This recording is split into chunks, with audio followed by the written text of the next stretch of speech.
Hi, Robin Rowland here with Transitional Services of Iowa. Today I wanted to go ahead and go over some assessment tools that we use when diagnosing clients.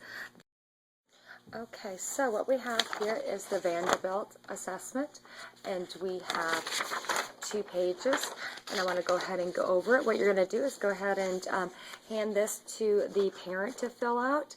Oftentimes I'm seeing people hand this to the children. Nope, this is for an adult to fill out. It says that each rating should be considered in the context of what is appropriate for the age of your child. When completing this form, please think about your child's behaviors in the past 6 months.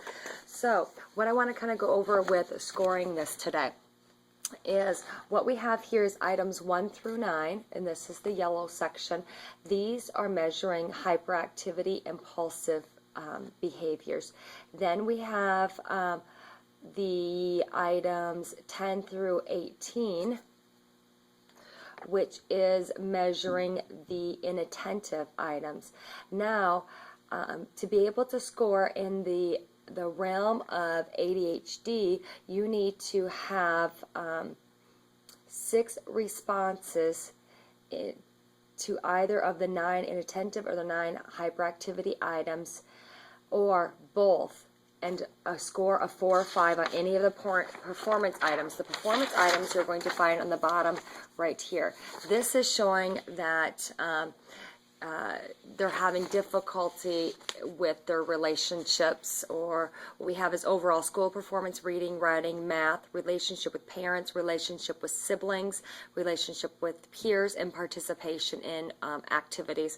So what we have is a Likert scale 1 through 5 with excellent, above average, average, somewhat of a problem, and problematic. To be able to score anything on the Vanderbilt, we need to have at least one. One would be a minimal issue, though, at least one in the 4 or 5 range. So when scoring and looking at this, we are looking at primarily scores that are in the 2 and 3 range. If they are in the 0, 1, and a few 2s, that's within normal limits. We don't need to really focus a lot of our attention in our treatment planning and our goals for 1s and 2s. We really are looking at the 3s, and if there's a significant amount of 2s, those items we need to observe and look into. 18 through 26, and these are going to be your oppositional defiance screen. There must be at least a score of 2 or 3 on 4 of the 8 items. The subscale and the score 4 to 5 on the performance item. In other words, you need to look at your performance item. There always needs to be a 4 or 5 there. So when you're looking at possible diagnosis of oppositional defiant, you're going to want to see at least 4 of the 8 items in 19 through 26 that are going to be scored a 2 or a 3. Now for conduct disorder or conduct disorder screening, you're going to look at items 27 through 40, and those are going to be these bottom ones that I have in the light blue, 27, and it goes to the top of the second page here, and these are going to be your conduct screen.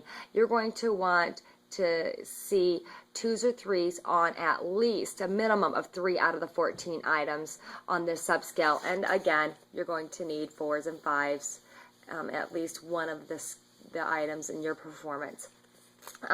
Another one to look out, another screening is going to be your anxiety and depression screening, and that's going to be your 41 through 47 scale, and there must at least be 2 of the 3 in your anxiety or depression scale.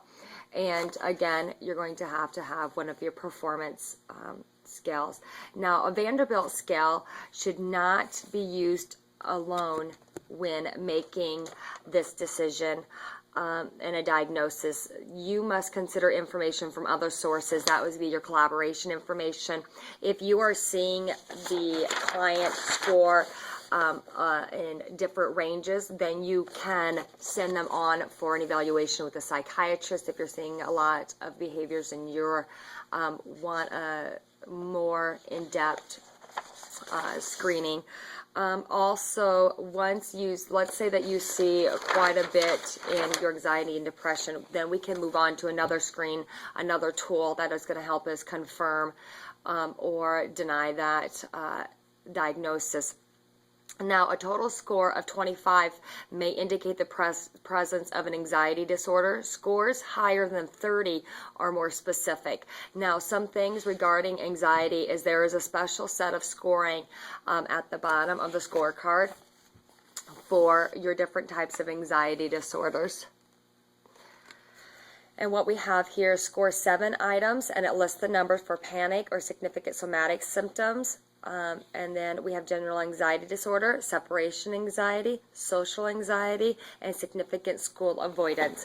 So what you're going to want to do is if you're seeing anxiety, you're going to want to take a close look at these scores to see what specific type of anxiety that we are looking at.